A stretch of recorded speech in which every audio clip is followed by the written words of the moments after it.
8:32 de la mañana, ahora sí, Powell, si le escucháramos ahora, si pudiéramos preguntarle, podría empezar a contestarnos que algo está cambiando en el empleo. Ayer, el dato de empleos, de esos jobs, de esos puestos abiertos, en picado, marcó el inicio de lo que está temiendo desde el principio de la semana el inversor.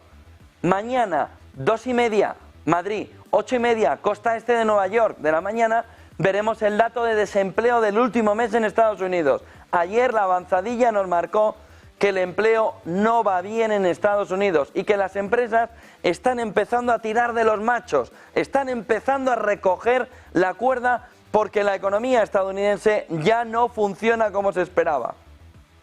Ya no tiene el impulso, ya no tiene ese claro efecto hacia alrededor del empleo y los tipos de interés deben empezar a bajar de una manera importante. ¿Saben que hay reunión de la Reserva Federal este mes?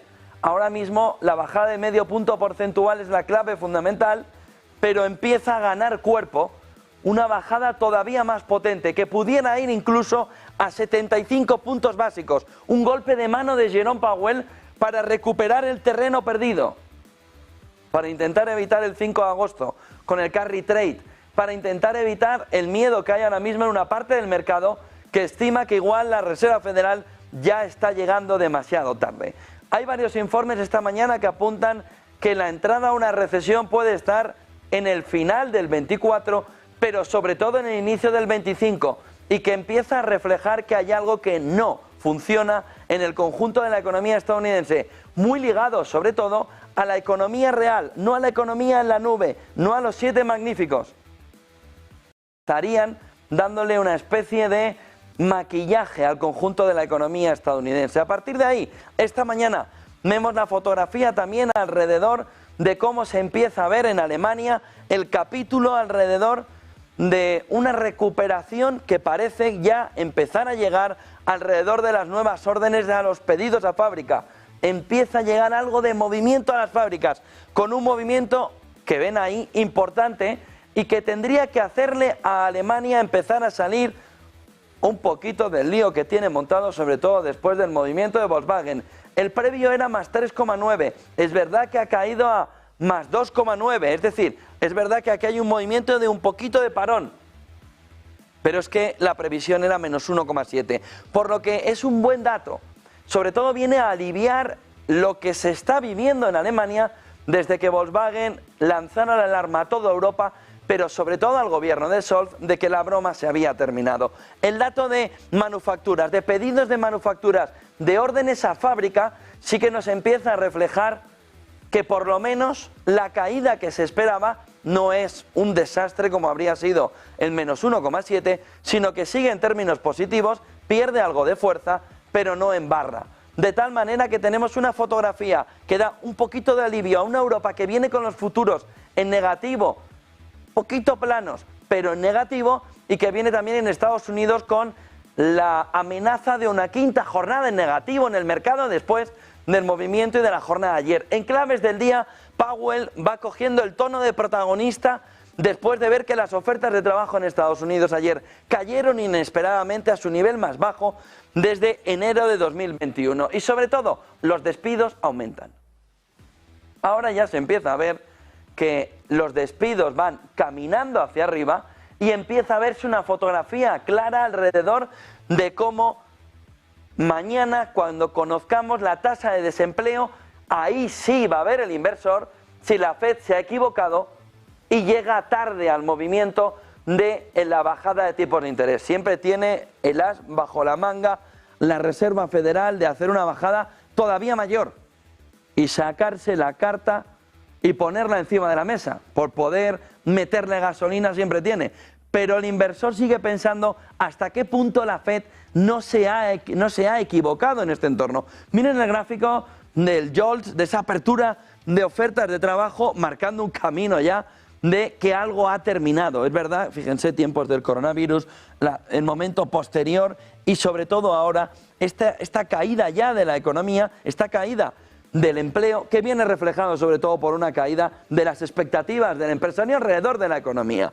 Estos puestos disponibles para los trabajadores que van disminuyendo y disminuyendo, ya cayendo de los 8 millones, y que reflejan que la economía en Estados Unidos ya no tiene el dinamismo que tenía en la parte alta, en el pico del Tourmalet. Estamos en el proceso de descenso. ¿Hasta dónde y cómo? Volviendo, ¿no es de nuestro gráfico? Sí.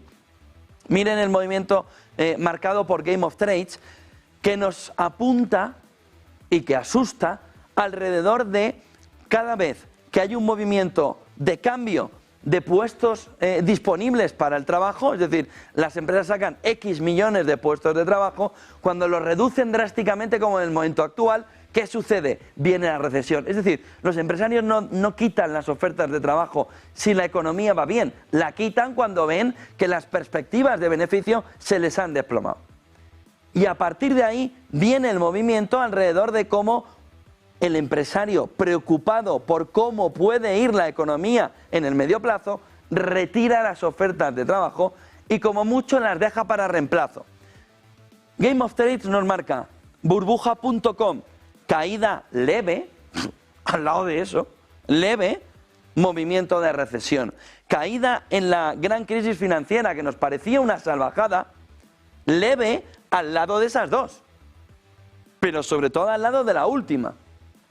¿De qué manera una parte de los analistas están intentando descifrar, descubrir de qué manera esa economía en la nube, esa economía de las 7 magníficas, ese maquillaje de la economía en la nube sobre la economía real, nos está tapando? ¿Se acuerdan cuando les decía ayer, aquí hay una alfombra que son las 7 magníficas, pero debajo está todo enmohecido?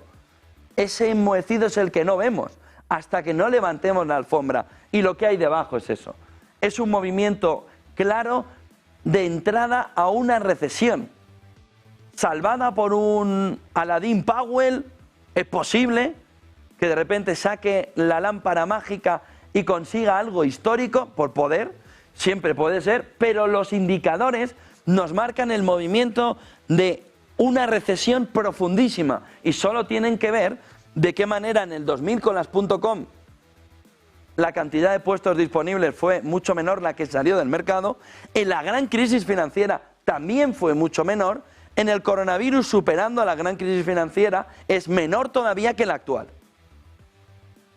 que es un declive espectacular. Dicen los analistas, ya, también hay una creación mayor en este escenario que viene repercutido de aquí, de tal manera que lo que están analizando en las pendientes, que sería la clave fundamental, intentar calibrar cuál es la pendiente y cuál es la pendiente que viene repercutida del coronavirus, de la salida de puestos de trabajo del coronavirus, cuál es la pendiente comparada con la gran crisis financiera, si no tuviéramos el desorden que nos marca el tiempo del coronavirus para el conjunto económico. En este entorno se entiende menos esto siguiente, lo que Nippon Steel y US Steel están empezando a ver. US Steel, bueno, ayer Kamala Harris dijo que se oponía y entonces también venía en la misma situación que ya la había hecho Trump.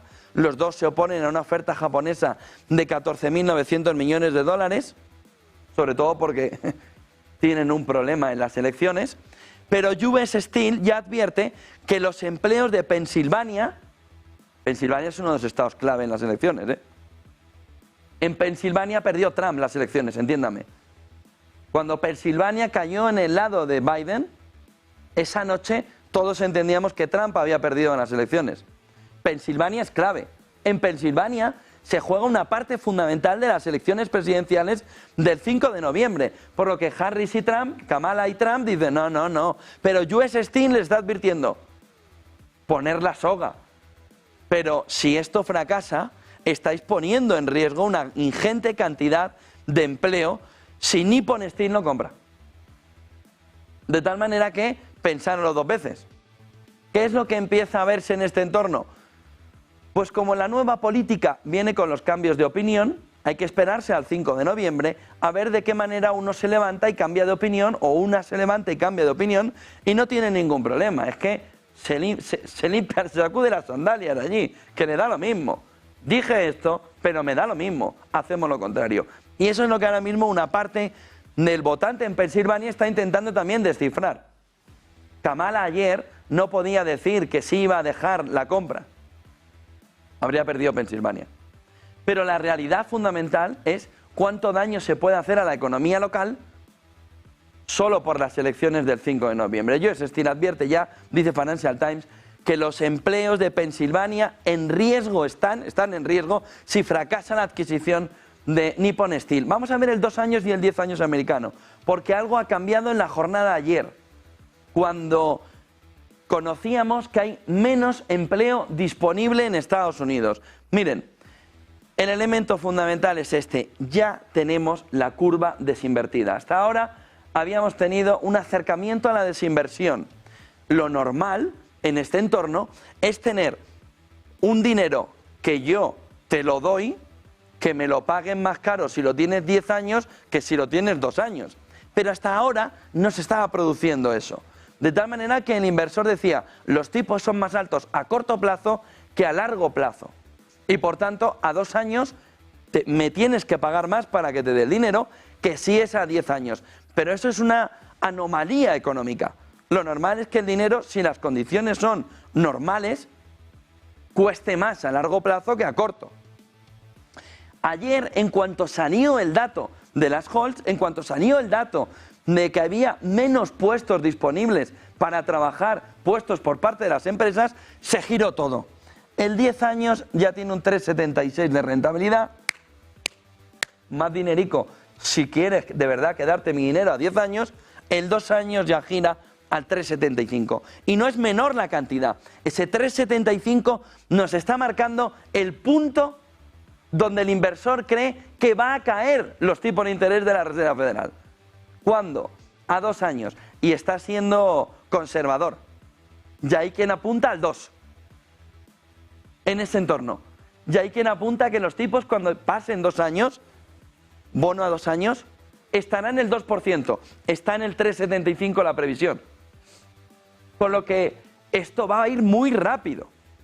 Esto va a ir muy rápido. Y por en medio van a romper jarrones. Va a entrar el cuñado en el salón y te va a romper la vajilla. Y el cuñado es Powell. Y la vajilla son tus acciones. Eso es lo que está planteando ahora mismo una parte muy importante del mercado. Miren lo que sucedió cuando se produce ese movimiento alrededor del JOLTS. Bueno, yo creo que esto es antes. Vamos a ver si lo podemos abrir a la jornada de ayer. Y podemos ver el movimiento es este. Este es el movimiento de la jornada de ayer. Cuando se conoce la cantidad de puestos disponibles por parte de las compañías para trabajar. Es decir, las compañías cuántos puestos tienen ahora mismo puestos para que anunciados para que tú busques trabajo. Pues eso cayó de 8 millones. En cuanto se supo que la previsión era mucho más baja, se produjo el movimiento alrededor del 2 años americano. ¿Por qué? Estamos llegando al final. Este punto ya ha llegado.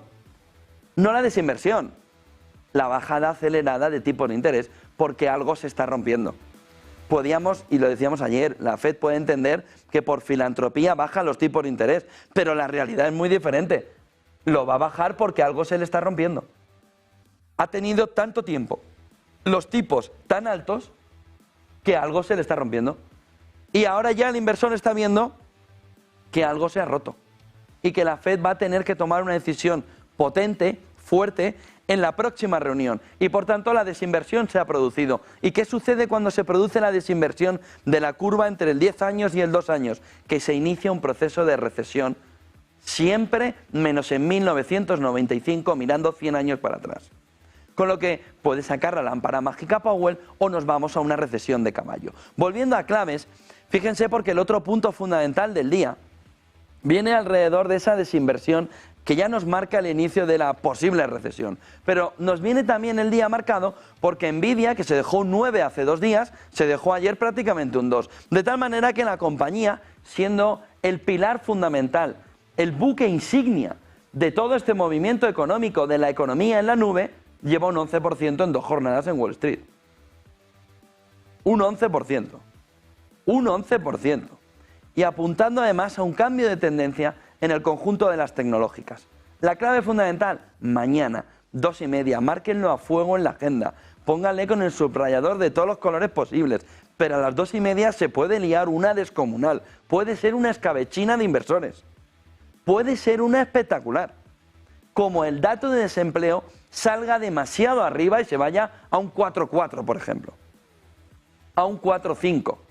Puede ser una escabechina de acciones mañana, pero espectacular. Sobre todo después de ver también anoche cómo publicaban el libro beige de la Reserva Federal y ya sin tapujos, preparando el movimiento de bajada de tipos, decía la Fed que la economía de Estados Unidos, en una gran cantidad de estados, 9, estaba o plana o en declive. O plana o en declive. Y solo 3 en positivo. Solo 3 en expansión y 9 planas o en declive. Marcándonos un camino hacia una economía que está caminando hacia la recesión. Miren el detalle de las claves del libro beige de la Fed. Dijo en ese informe, los solicitantes de empleo dijeron que encontrar empleo se estaba volviendo más difícil y llevaría más tiempo. Empezamos bien. El número de distritos que reportan una actividad plana o en declive aumentó a 9 en las últimas semanas, en lugar de 5 del periodo anterior. Los empleadores, es decir, los empresarios, los contratadores, fueron más selectivos con sus contrataciones y menos propensos a expandir su fuerza laboral, citando preocupaciones sobre la demanda y sobre una perspectiva económica incierta. Y esto como premia a la reunión del mes de septiembre. Con lo que el inversor dice, pero si es que le va a meter un castañazo a esto, bajando los tipos de interés, no en plan mal, porque no es la primera bajada de tipos la que nos deja claro que esto no va bien, va a ser a partir de la siguiente, pero el inversor ya va a ver cómo es el mensaje, cómo son las previsiones de la Fed y cómo es el nivel de la fuerza de la bajada. Porque si Powell empieza a decir que ahora sí el empleo le preocupa, átense los machos.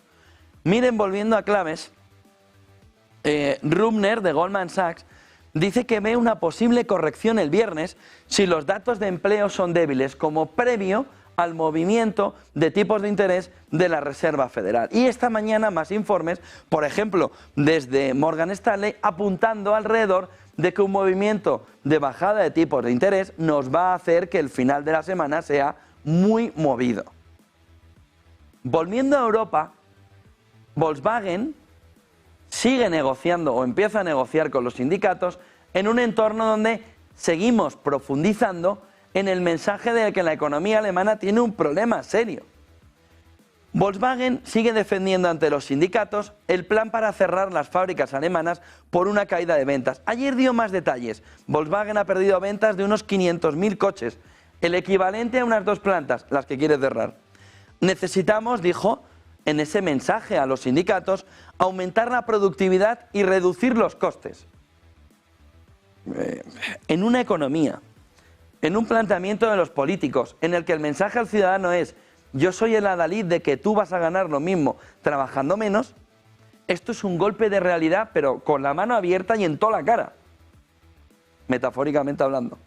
Es decir, en un entorno donde tú le estás diciendo al ciudadano que tiene que darle más tiempo a su tiempo de ocio, que le vas a reducir 1 hora y media, como pasa aquí en España, alrededor de la jornada laboral semanal, 1 hora y media menos, en el que tú le estás diciendo yo soy ministra de Trabajo para hacer que trabajemos menos y vivamos mejor, esto es como haber vuelto al siglo XII.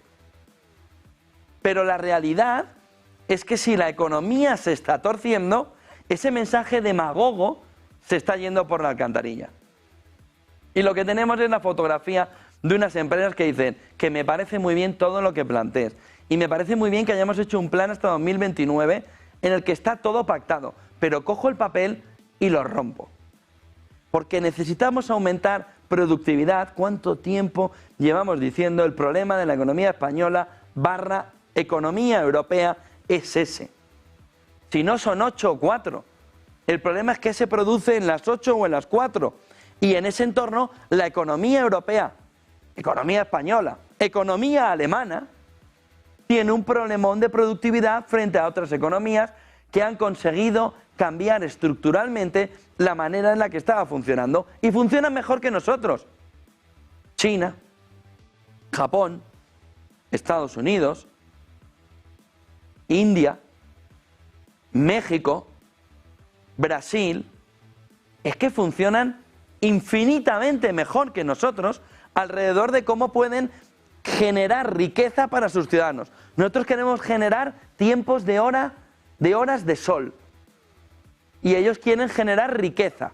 Nosotros queremos, y luego lo comentaremos, que la gente no tenga Lamborghinis, cuando la gente que tampoco en nuestro entorno, no entiendo, no suelen tener Lamborghinis, y lo que tenemos es una estructura extractiva descomunal. Busquemos un chivo expiatorio, digamos que la gente tiene Lamborghinis y luego tomémosle el pelo a todos saliendo en la tele cercana al gobierno diciendo que hay ricos a partir de 30.000 euros y luego dices que vas a subir los impuestos a los ricos. Con lo que si hay ricos a partir de 30.000 euros y dices que vas a gravar de impuestos a los ricos, pues te coges los bolsillos así y le dices, bájeme el sueldo, que me va a crujir ese. Es todo un montaje espectacular alrededor de cómo buscar chivos expiatorios. Y en este entorno también encontramos toda la fotografía alrededor de que el mensaje anterior está podrido. Está profundamente podrido. ¿Cómo que vamos a trabajar menos si los chinos nos están pasando como aviones económicamente? Los japoneses, los brasileños, los mexicanos, los estadounidenses. Si lo que hay que ponerse es a trabajar, obtendremos el sol y poco más. Pero poco más, ¿eh? Servicios. La Europa convertida en el balneario. Europa convertida en un balneario. ¿Qué dice la dirección de Volkswagen? En 1 o 2 años se empezará a enderezar la situación. Lo que ha tenido Volkswagen son un par para decir, oiga, yo hago a medio y largo plazo. Ya no puedo esperar más. Me dijisteis fondos europeos, me dijisteis fondos para la transición ecológica. Solo hacéis poner fondos y sanciones. Pero la realidad es la de Volkswagen.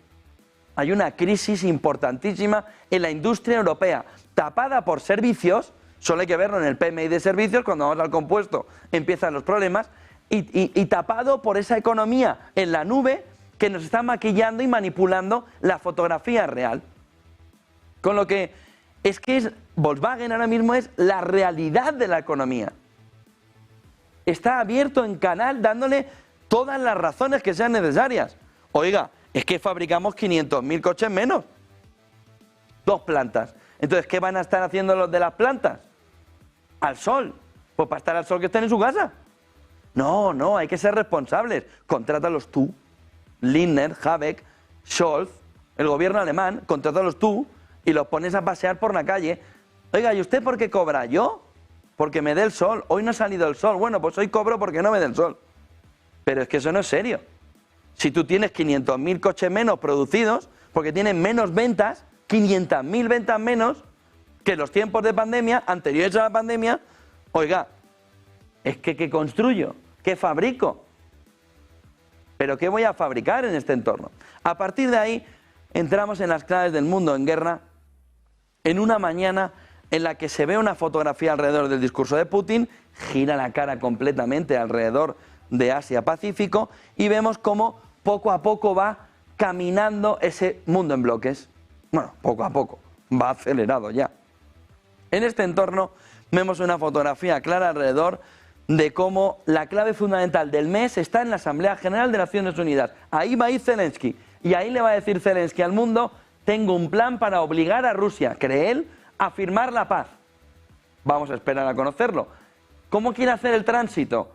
Cambiando todo su gobierno así, a un gabinete de guerra. Lo dijo ayer en palabras textuales. Transformando su gobierno en un gabinete de guerra para intentar convencer a Estados Unidos de que le tiene que quitar el veto para atacar con los misiles estadounidenses territorio ruso. Y por tanto, se cambia todo en la estructura, ayer lo contábamos, Kuleva a un lado, tal, para hacer, dice Zelensky, un gabinete de guerra.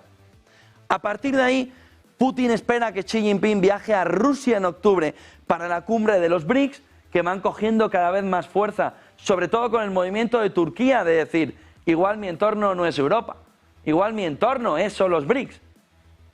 Luego lo veremos, la advertencia de Estados Unidos. Rusia denuncia que Estados Unidos se involucra cada vez más en el conflicto de Ucrania. Rusia lanza el ataque más mortífero del año contra Ucrania, con 51 muertos en la ciudad de Poltava.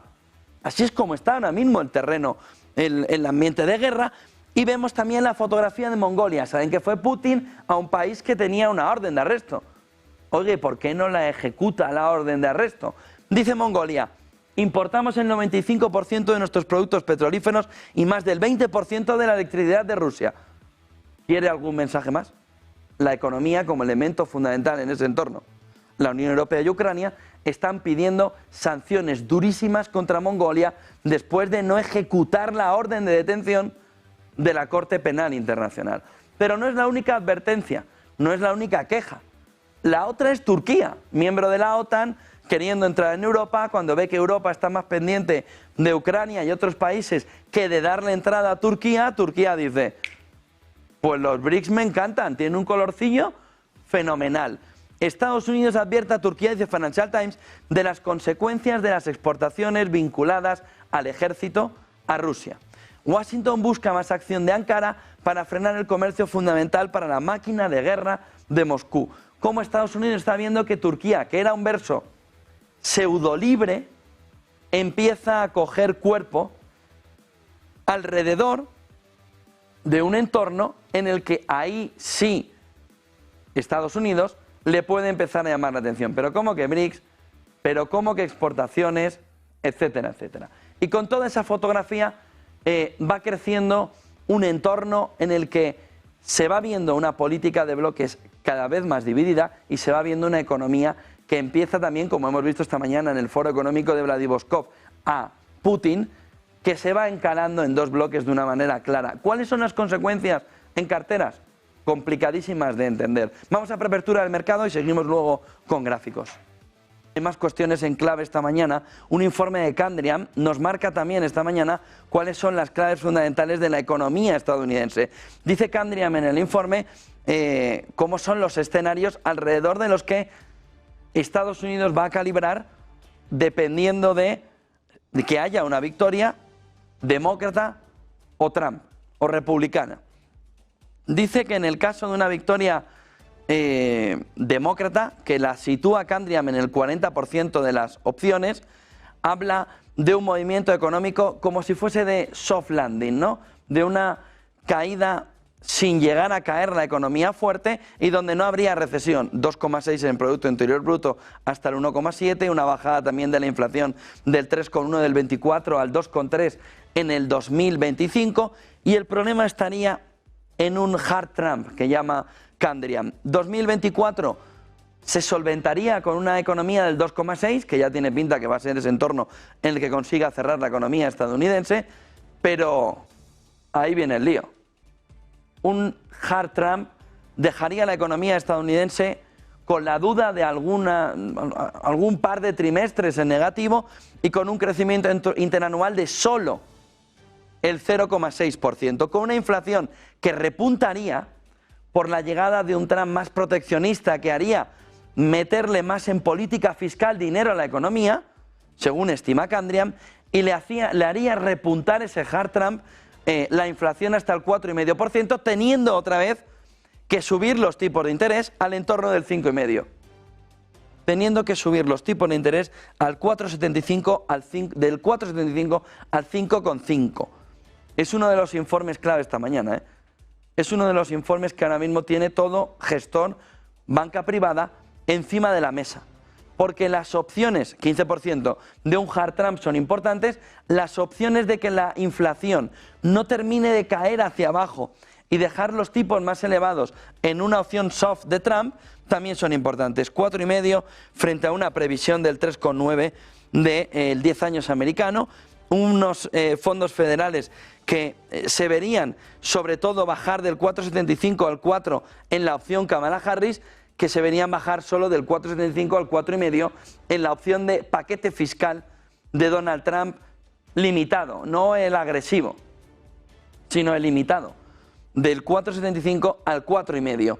Como les digo, son los escenarios en los que ahora mismo juega el inversor, juega la banca privada, juega el gestor de fondos, que ve que la fotografía está altamente complicada. A partir de aquí, miren la siguiente parte del informe. Alrededor de Europa, dice el 25% de las opciones que la inflación esté pegajosa, forzando al Banco Central Europeo, en esa parte de la derecha de la diapo, a mantener altos los tipos de interés. 25% de opciones de sticky inflation, de inflación pegajosa, que haga que ante el mismo Producto Interior Bruto de crecimiento en 2025 del 1,1, tengamos una inflación más elevada del 2,5 en lugar del 2,1, en una inflación que de verdad se va yendo del conjunto de la economía, una tasa de depósito del Banco Central Europeo que parece un desastre ahora en septiembre de 2024, que en 2025 siga en el 3,5%. Lo tienen aquí. Que se mantenga 2024 y 2025 porque la inflación no termina de ni a collejones bajarla. Y tenemos, sin embargo, que si la sensación de inflación gradual de bajada se va convirtiendo en este 75% de opciones de una recesión, se entiende que en un entorno de recesión la bajada de la tasa de depósitos es de un punto mayor, en lugar del 3,5, el 2,5, porque la inflación esté más controlada, está en el 2, 2,1, entiéndanme, pero 2,1 en lugar de 2,5. Y por tanto, para hacer la ultimísima milla, el Banco Central Europeo tendría que golpear todavía más con fuerza al conjunto, en este caso de la economía, para tirarla abajo. El otro punto fundamental del informe viene alrededor de cómo ve la fotografía, miren la siguiente diapositiva, alrededor de cómo se ve, cómo todo va repuntando, salvo el enfermo que tenemos en Europa. Dice, la actividad en el Q2, en el segundo trimestre, sorprendió al alza, excepto en Alemania, que es el enfermo europeo ahora mismo, económicamente hablando. Lo tienen ahí, Germany, en medio, en gris, donde se ve un claro componente de estancamiento en la economía europea. Y marca, lo ven en la parte izquierda de la diapositiva, al conjunto de la economía europea, a un entorno también de estancamiento por culpa de que tu motor se está gripando. Lo ven aquí, este estancamiento provocado por este movimiento que refleja que frente a la línea de crecimiento que debería estar tomando la economía alemana va un 6,1% por debajo. Es una salvajada, ¿eh? Y produce que el conjunto de la zona euro esté un 2,2% hacia abajo. España un 1,8 a pesar de lo que nos dicen, pero sí con la tendencia positiva. Francia un 1,8 también en negativo sobre la tendencia que debería llevar de recuperación del COVID.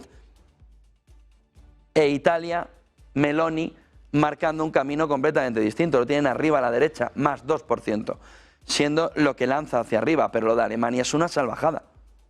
Lo de Alemania es una salvajada y viene a reflejar lo que le estamos contando alrededor de Volkswagen, lo que le estamos contando alrededor de una industria alemana que está completamente estancada.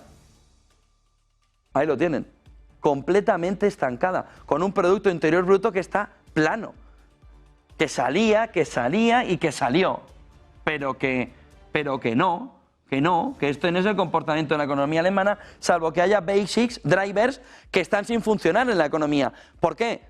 Pues por el problema de siempre, ¿dónde carajos están los fondos europeos aplicados en el entorno de una economía alemana que si iba a hacer todo ese cambio energético, si iba a competir con los coches chinos sin tener la energía rusa, debía haber tenido una entrada de dinero salvaje para provocar la reforma estructural de su economía? No la ha tenido, ha habido un error gravísimo en Alemania y en el conjunto europeo, que están pagando todos los europeos. Con lo que tenemos una fotografía clara alrededor, lo está diciendo Candian también en este informe, de la gran sorpresa, excepto Alemania, todo va upside, todo va hacia arriba, en una economía alemana que nos está marcando que hay un enfermo en Europa, hay un enfermo importante en Europa, que es Alemania. En este entorno, miren la siguiente diapositiva, alrededor de donde hacemos también y que todo el movimiento de exportaciones de Estados Unidos, y cómo Europa está exportando esa gran cantidad de bienes a Estados Unidos, pero está importando un perfil completamente distinto. Este es el gráfico que les puede reflejar lo dependiente, datos de Eurostat, el gráfico de Candriam, lo dependiente que es ahora mismo la economía europea de la estadounidense. Tú exportas medical y farma, productos, tú exportas motor, medicamentos, pero ¿qué te traes? Petróleo sobre todo. Con lo que todo lo tuyo no funciona si no exportas, si no importas, si no recibes, si no te traes, si no importas gran parte de los bienes que te permiten que tu industria funcione. El problema es si este es el mejor lugar de importarlos, por precio. Para los estadounidenses seguro que bien, pero para los europeos, hombre, pues no lo parece. Y hay una dependencia importantísima alrededor de una economía en la que es que exportamos sobre todo toda la parte de ingeniería no eléctrica, motores y demás, lo ven ahí en la parte de la derecha de Estados Unidos. De tal manera que miren cómo están las exportaciones, miren cómo están las importaciones en esta parte del gráfico, ese trade con Estados Unidos, pero miren lo que significa la energía. Aquí está la clave para Europa, aquí está el problema. Y como la economía estadounidense te entre en una recesión, todavía vas a ser más dependiente. Miren este gráfico de Candriam, la parte del hard Trump, la parte de una economía en la que encima llega Trump y le mete un estímulo fiscal importantísimo a la economía, lanza la inflación para arriba y no permite que los tipos bajen. Y Candriam dice, hombre, hay un 15% de probabilidades, pero las probabilidades son claras alrededor de cómo en este entorno vemos un impacto claro en el conjunto de la zona euro de ese hard Trump. No es solo estadounidense, hay un impacto importante en el conjunto europeo, sobre todo porque te puede obligar, si mete tarifas, si mete aranceles, a no poder bajar tipos de interés porque te está encareciendo sus productos. Y hemos visto la dependencia importantísima que tiene Europa de Estados Unidos. Si tú le metes, además, le clavas un aumento de aranceles, le estás elevando precios a todos esos productos destacados, importantes y necesarios de la economía europea, que se ha linkado, que se ha casado, que se ha obligado con la economía estadounidense y que te obliga directamente a tener una dependencia que no puedes asumir, porque te va a hundir. En ese entorno, dice, una caída del crecimiento mundial podría impulsar un crecimiento todavía más en negativo en la zona euro de 0,7%. Nos estamos jugando un 0,7% en un movimiento proteccionista de Trump con estímulo fiscal además a su economía interna, proteccionista y arancelaria hacia afuera. Nos estamos jugando un 0,7% y nos estamos jugando además un movimiento de repunte inflacionario. Por lo que dice Candriam, cuidado porque la fotografía en Europa todavía puede empeorar más. Aquí en España, y enseguida entramos en el análisis con todo el tema de Putin en Vladivostok, nos hemos retrasado en claves. Ayer vimos ya el movimiento que no se veía desde la época de Franco. No se veía desde la época de Franco. Sánchez ha recogido una política típica del antiguo régimen, donde Franco pasaba de ministros a gobernadores del Banco de España. No se había producido en el entorno democrático, solo había sucedido con un secretario de Estado que pasó de la Secretaría de Estado a ser gobernador del Banco de España, Miguel Ángel Fernández de Ordóñez, y en esa fotografía que Pedro Sánchez dijo, me arrepiento, creo que no debería haberlo hecho el PSOE, creo que el PSOE debería arrepentirse, pues sube la apuesta y se va hacia 1960 y pico, cuando ahí Franco coloca a un ministro de gobernador del Banco de España. Y Cuerpo, porque es como te dicen, oiga, ¿y usted qué tiene que hacer? Hoy tiene que presentarle a quien sea, a la Junta, a los trabajadores, tiene que presentarle usted algo que no le va a gustar a nadie. Pues ha salido este a decirlo porque tenía que salir alguien. Cuerpo, el ministro de Economía, confirma a Escrivá como gobernador, el PP en contra, les da lo mismo, porque al final ¿de quién depende todo? Del gobierno, no, perdón, de Sánchez, entonces pues hace lo que le da la gana. Y avisa, el supervisor, esto ya por si tenían alguna duda, el supervisor no fiscaliza al gobierno. Olvídense ya que eso es de un tiempo pasado, cuando el Banco de España fiscalizaba al gobierno. Oiga, esto, los presupuestos, Escrivá, que ha estado en los presupuestos haciéndolos, ahora va a tener que decir si los presupuestos son buenos o malos. Es brutal. Entonces dice, Cuerpo, el ministro de Economía, el supervisor asesora al gobierno, pero no lo fiscaliza. Esto es lo que decía Acemoglu en por qué fracasan los países, que esto debe ser la lectura clave en septiembre para usted. ¿Qué tengo que leer? Y no tengo comisión, ¿eh? ¿Por qué fracasan los países? De Acemoglu. Y entonces va a decir, hombre, España va a tener que hacer una edición especial para poner a España. Si tú tienes una política extractiva, si tu único cometido es una política de extracción al ciudadano de sus ingresos para poder seguir con la fiesta, te cargas el país. Si tú, en lugar de buscar al más cualificado y al que tenga la suficiente independencia en el Banco de España, dices, Escrivá es el bueno. Dice, ya, pero es que no tienes ni el apoyo del Partido Popular. ¿Y qué más da? Ya, porque siempre se hacía así. ¿Y qué más da? Pues ahora lo hacemos diferente. Ya, pero es que estás copando todos los organismos públicos, empresas públicas, todo de militantes del PSOE o de gente que ha estado en el gobierno o de gente que te caiga bien. Es un desastre lo que está pasando en España. Y es increíble que Europa, atónitamente para los ciudadanos españoles, mire hacia otro lado. Es un cachondeo. Se queda puesto un puesto libre en el Banco de España. Pues ponemos a un ministro y así no nos fiscaliza. Así simplemente asesora. Tiene un amiguete en el Banco de España, pero quien tenemos que tener es una institución independiente que sepa decir, ya que no tiene política monetaria para poder aplicar, oiga, estos presupuestos generales del Estado están incumpliendo, están de esta manera, yo haría. No viene a fiscalizar, viene a asesorar. Si es que lo dicen ya sin ningún problema. Pero miren la siguiente portada. Es que no tienen ya ningún problema. El País, que ya no se corta. Ya no tiene que esconder nada, porque ya puede hacer lo que le dé la gana. Dice El País, un pata negra del PSOE para dar más peso político al gobierno.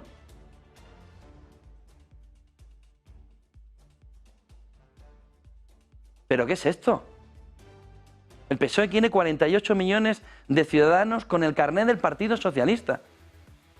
Pero eso no es un entorno democrático. Pero eso no es democracia. Pero eso no es libertad. Y ahora entraremos en los Lamborghinis. Sánchez premia el diario El País, ¿eh? No OK Diario, El Mundo, ABC, La Razón, El Confidencial, no, El País. Sánchez premia a su jefe de gabinete, Óscar, el famoso Óscar de loterías, Óscar Puente, y amigo. ¿Dónde está la cámara? Tiene que haber una broma en todo esto. ¿Dónde está la cámara? El País. Sánchez premia a su jefe de gabinete y amigo, porque es fundamental. Si tú quieres progresar en España, tienes que haber jugado al baloncesto en el Estudiantes con Sánchez, o que te haya invitado a su casa a jugar al baloncesto. Esto es una broma. ¿Ustedes se imaginan un inversor de fuera viendo este subtítulo? Sánchez premia a su jefe de gabinete y amigo después de su distanciamiento en el cisma de 2017. Muy bien por volver al redil, Óscar. Premio conseguido. Has desbloqueado ser ministro. Esto es un cachondeo. Esto no es un país serio. Un pata negra del PSOE para dar más peso político al gobierno. Óscar López. Para sustituir a Escrivá. No el mejor el más preparado en transformación digital. O Carme Artigas en su momento. Eso no. Un pata negra del PSOE. Que además, amigo después del distanciamiento en el cisma del 2017. Esto es un cachondeo. Esto no es un país serio. Y quieren hacer un proceso de regeneración democrática. Quieren hacer un proceso de regeneración democrática / pata negra del PSOE. ¿Pero esto qué es? ¿Pero esto qué broma es? Pero es que se cargan el país y se quedan tan anchos. España va bien, dicen. España va bien para ellos. ¿Que están todos colocados? Están todos colocados. Y ustedes me dirán, es que los españoles somos así. Joder, pero por lo menos lo disimulan. Un pata negra del PSOE para dar más peso político al gobierno. Sánchez premia, pero lean esto, que es de escuela de periodismo, Sánchez premia a su jefe de gabinete y amigo después de su distanciamiento en el cisma de 2017. Y ahora entremos en, ayer daba su discurso, hablaba ante el país, España, no ante el periódico, aunque también, y entonces soltaba lo de Lamborghini. Algún gracioso que pasaba por allí le dijo: necesitamos otro chivo expiatorio. Los pobres que tengan Lamborghini hoy están escondiéndose donde puedan. Escuchen a Sánchez. Vamos a renovar el Pacto de Estado contra la Violencia de Género. Vamos a proponer y poner en marcha nuevas acciones destinadas a acotar privilegios desproporcionados que tienen y de la que se benefician ciertas élites de nuestro país, y vamos a gravar fiscalmente a quienes ya tienen en el banco suficiente dinero para vivir 100 vidas. Lo haremos, insisto, no para perjudicar a los millonarios, sino para proteger a las clases medias y trabajadoras de un sistema que continúa siendo extraordinariamente injusto. Porque independientemente de lo que piensen algunos o algunas, España será un país mejor si tiene más automóviles eléctricos, por cierto fabricados en España, más autobuses públicos y por tanto más transporte público y menos Lamborghinis. Y menos Lamborghini, lo han escuchado al final, ¿no? Y menos Lamborghini. Vamos a entrar en detalle, que mola la declaración de ayer. Habla de élites. La élite habla de élites. ¿Lo han escuchado, no? Ha dicho las élites. No era una broma, lo ha dicho. Dice, porque hay que evitar que las élites, pero si las élites sois tú, pero si vosotros sois las élites sois vosotros. ¿Qué élites? ¿De qué élites hablas? Las élites están encabezadas por ti. Vosotros decidís. ¿De quién depende la Fiscalía? ¿De quién depende el Banco de España? Pero si las élites eres tú, ya no hay élites, eres tú. Y luego dice, porque para conseguir un país mejor, mira, para conseguir un país mejor lo que tenemos que tener es libertad, lo que queremos es libertad. Empecemos por ahí. Vamos a empezar por la cúspide de la pirámide. Pedro, lo primero que queremos es libertad en España. El pueblo te clama libertad. El pueblo pide libertad frente a un intento de control absoluto. Frente al absolutista, el rey absolutista, el pueblo pide libertad. Pero que no te busquen movidas, que Lamborghinis es también ir en Falcon a todo, en lugar de cogerte el vuelo de Iberia o de Europa. De Europa mejor, que te mola más. Pero en lugar de ir en Falcon, la España normal es la que se coge el vuelo comercial. El presidente del gobierno que se baja al barro y se va en business si quieres, pero en el vuelo comercial con todo el mundo, como un ciudadano más, no como un monarca absoluto. El problema no está en los 200 Lamborghinis vendidos en los últimos 10 años. El problema no está en hacer mayor transporte público. Hazlo. El problema es dónde tiráis el dinero. Pero si tenéis dinero para hacer más transporte público, el problema, o una sociedad mejor, no está en ir a por los ricos, que además os ha fallado la comunicación. Si tú sales en La Sexta diciendo que somos ricos a partir de 30.000 euros, vas a ir a por toda España. Vas a ir a por el 80% del país. Más de 30.000 euros, vas a ir a por todos. Lo habéis dicho en La Sexta. Más de 30.000 euros son todos ricos. Por lo que tienes una cantidad de ricos que flipas. Sobre todo amigos, que esos los tienes todos ricos. Porque los tienes por encima del sueldo. Entonces, está muy bonito lo de los Lamborghini. Le has hecho una campaña Lamborghini fenomenal. Estará encantado el director de comunicación y el de marketing y el country manager aquí. Pero la realidad es que lo que quiere la gente no son Lamborghinis. Si no aspira a Lamborghinis la gente aspira a que les dejes en paz. La gente aspira a libertad. Sí, es mucho más básico. Está aquí, en la cúspide de la pirámide. La gente quiere libertad. Libertad. Quiere poder trabajar, quiere poder gastar en lo que considere, no que le digas tú si tiene que tener el menú este de ecológico del no sé qué. Quiere hacer lo que le dé la gana. Quiere no depender de un monarca absoluto. Quiere que le evites las monsergas esas de los lunes o de los martes en el Consejo de Ministros. Y quiere que si no hay Lamborghinis, que está muy bien, tampoco haya Falcon. Y tú te bajes al barro y te vayas en un avión comercial, como el resto de vecinos. Hombre, Y luego lo de élites. ¿Pero qué élites? Si la élite eres tú. ¿Quiénes son las élites? No, las élites, un grupo por ahí que no existe y que no sabe nadie. Y... No, si las élites eres tú.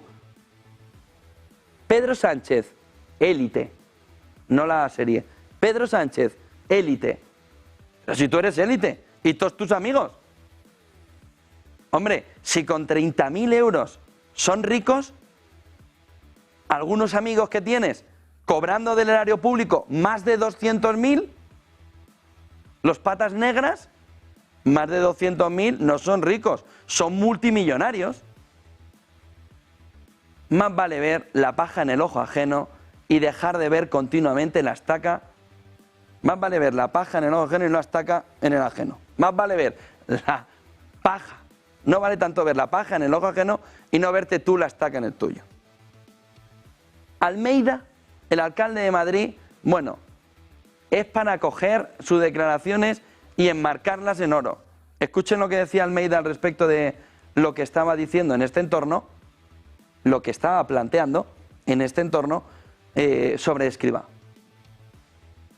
Como conozco a José Luis Escrivá, yo sí me gustaría decirle a José Luis Escrivá que nos explicara a todos cómo va a evaluar el proyecto de presupuestos del gobierno como gobernador del Banco de España. Y que nos explique si está en condiciones de ser y tener la suficiente independencia para valorar un proyecto de presupuestos que él mismo ha elaborado como ministro en sus partidas ministeriales.